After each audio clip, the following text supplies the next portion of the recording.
down on a piece of paper. The majority of the stated income loans that I've seen, the borrowers lied about their income. Okay, if you lied about your income, does it make sense for you to make financial disclosure to your lender that would otherwise expose the lie? Bank fraud. Punishable by 30 years in prison and up to $1 million fine. There's consequences, ladies and gentlemen, to lying to a federally insured depository-based financial institution. That's on the criminal side. There's civil implications as well. If it comes out and you try and file bankruptcy, they can file something called an adversary proceeding inside of the bankruptcy and seek an order of non-dischargeability, meaning your obligation to pay will survive the bankruptcy. But Alan, that's a $150,000 debt. I can't afford it. Well, that's unfortunate because they filed an adversary proceeding against you and they're saying it's the subject of fraud.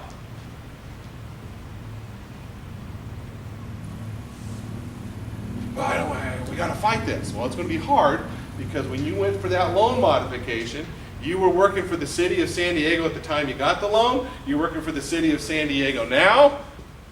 You've already told me that you have not received any type of cut and pay. So when you told me you were making $5,000 a month, yet on the loan application you said you were making $12,000 a month, you lied to the bank. Well, they did that because they wouldn't give me the loan. Well, see, that means you knew that they were relying on your lie to make the loan. Don't go there.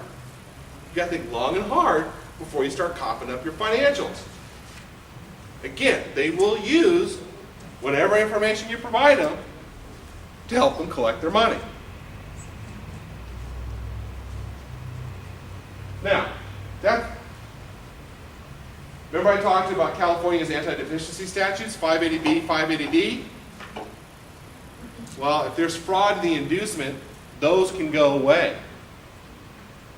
Those can go away. And you can lose them.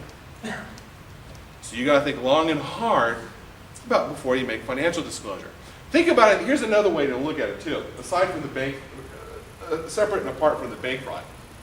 If I owed you $50,000, you gave me a check for $50,000, and I promised to repay it next month.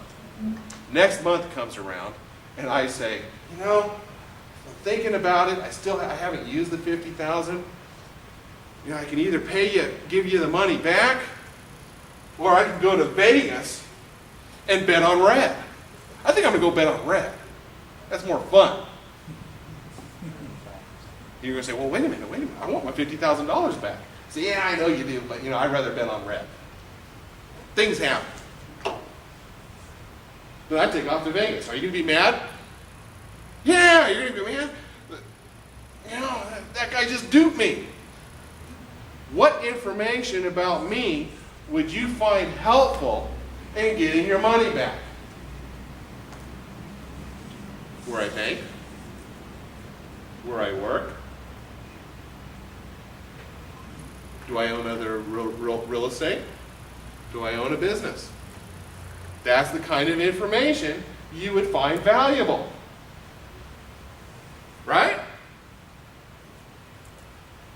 Starting to get an idea as to why the bank is asking for financial disclosure? Yeah, next slide.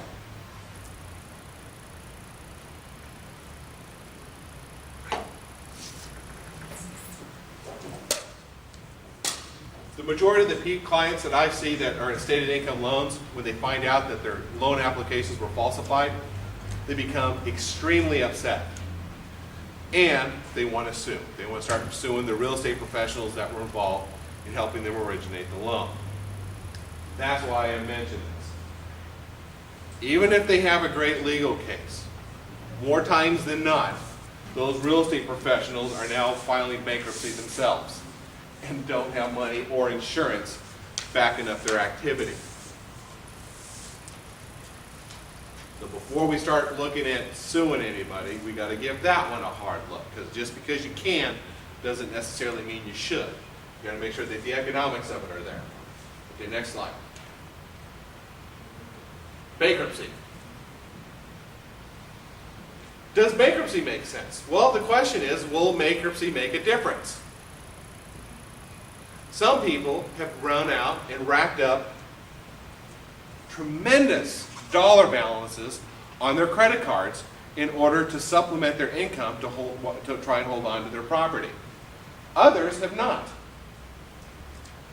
If you're looking at huge credit card debt, well, then maybe bankruptcy is something we need to look at. If you're one of those fortunate people where the only thing causing financial distress is your home loan, other than your home loan, you're okay on credit cards, you're okay on your auto loan, you're okay across the board. The only thing giving you a hard time is the home loan, and it's a purchase money loan. Is bankruptcy necessary? No. Why go there? But here again, you're starting to see how the outcome is different from household to household. It varies from household to household as to what's appropriate.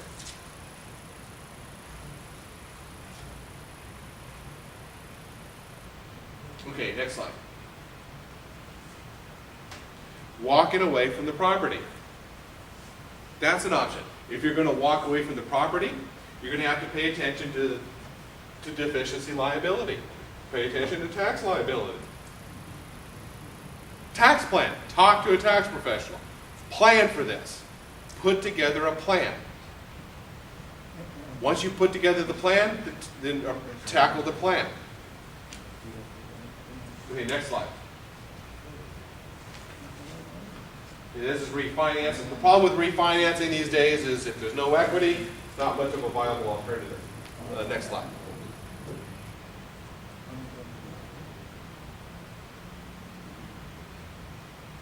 If you're going to do a short sale, make sure that you have contractual language that protects you from deficiency liability. Okay? To the extent that you can, protect yourself as to any type of tax liability.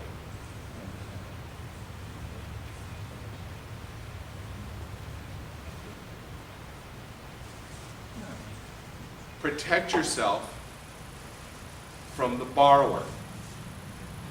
I've already told you in a short sale, the playing field, the playing field where the sale takes place, is a battle zone.